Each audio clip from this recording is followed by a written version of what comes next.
बिस्मिल्लाहिर्रहमानिर्रहीम।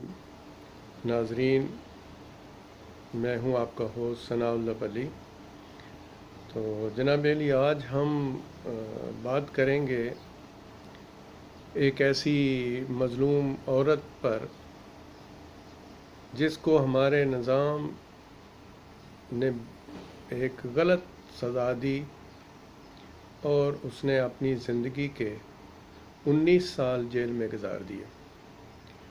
और यही नहीं, 19 साल जेल में गुजारने के साथ साथ वहीं पे उसके बाप को भी सज़ा हुई थी, जो 11 साल के बाद उसी जेल के अंदर फौत हो गया। अल्लाह उसके दर्जात को बुलंद करे। और उसकी लाश को भी उसने वहीं पे उठाया। इस औरत का नाम रानी बीबी है, जो चन्याउट के करीब एक गांव के किसी गरीब घराने में पैदा हुई थी। 13 साल की उम्र में इसकी शादी हो गई और शादी के बाद थोड़े ही अरसे के बाद कोई मामला ऐसा हुआ कोई ऐसा मामला हुआ कि जिसकी वजह से उसके शौहर को कत्ल कर दिया गया। वालिदैन को शक था, उन्होंने अपनी बहू और उसके घर वालों पर पर्चा दर्ज करवा दिया।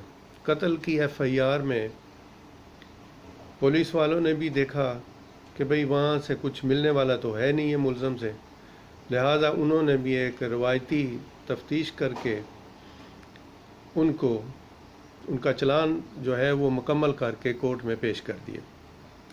उसके बाद जो हमारी अदालतों का निज़ाम है वो भी चूँकि भुट्टो साहब की मेहनतों का नतीजा है, वो निज़ाम जो हमें भुट्टो साहब ने विरासत में दिया है, उसी निज़ाम को लेते हुए हमने पुलिस और जजेस वगैरह की भर्तियां की, जिनको किसी मेरिट पे भर्ती नहीं किया गया। और उसका नतीजा ये है कि ना सिविल अदारे रहे और ना ही अहल लोगों की भर्तियां हुई।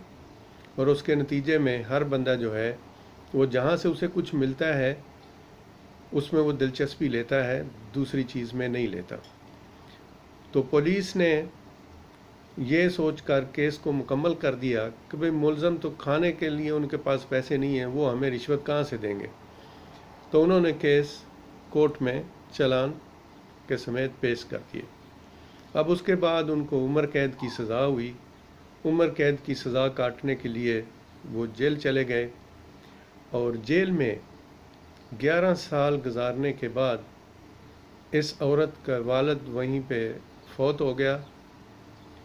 और क्या हालत हुई होगी इसकी उस वक़्त, इसकी मजबूरी की, जब ये जेल में ही अपने बाप को रोती रही। वहाँ से निकले तो जेल हुकाम का जो आपको पता है जो मसला है, जेल हुकाम जो है वो लास्ट में जब सब करप्ट अदारों से हम निकल के वहाँ पहुँचते हैं तो वहाँ वाले जो रहती सहती कसर है ना, वो निकाल देते हैं। वही जेल है जिसमें चोरों और डाकुओं को AC, TV और नौकर चाकरों की सहूलत के साथ साथ उनको घरों से खाने लाने की भी इजाज़त होती है। उन चोरों और डाकुओं की खिदमत के लिए जेलर साहब के साथ साथ जेल पुलिस का पूरा अमला जो है वो उन चोरों और डाकुओं की खिदमत में रहता है। और उसके साथ साथ हमारी ये जो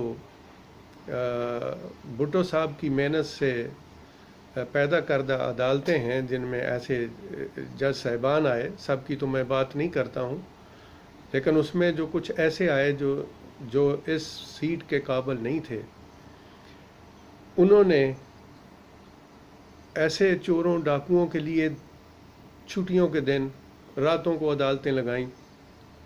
यहाँ तक कि दुनिया की तारीख का एक बहुत बड़ा फ़ैसला जो था वो हमारी अदालतों ने किया, जो दुनिया में आज तक कहीं नहीं हुआ, कि 30-35 साल हुकूमत में रहने वाला वज़ीर आज़म बीमारी का झूठा बहाना करके اس ملک سے جب جا رہا تھا تو اس نے سہارا بھی کورٹ کا لیا. تو ہمارے ایک فاضل جج صاحب جو ہیں اطہر من اللہ صاحب، انہوں نے حکومت سے باقاعدہ یہ کہا تھا کہ آپ مجھے اس کی زندگی کی گارنٹی دے سکتے ہیں، نہیں دے سکتے تو میں اس کی ضمانت لیتا ہوں. تو آپ یہ اندازہ کریں کہ ہماری جو عدالتیں ہیں وہ کیا کر رہی ہیں اور کہاں سے یہ سلسلہ شروع ہوتا ہے.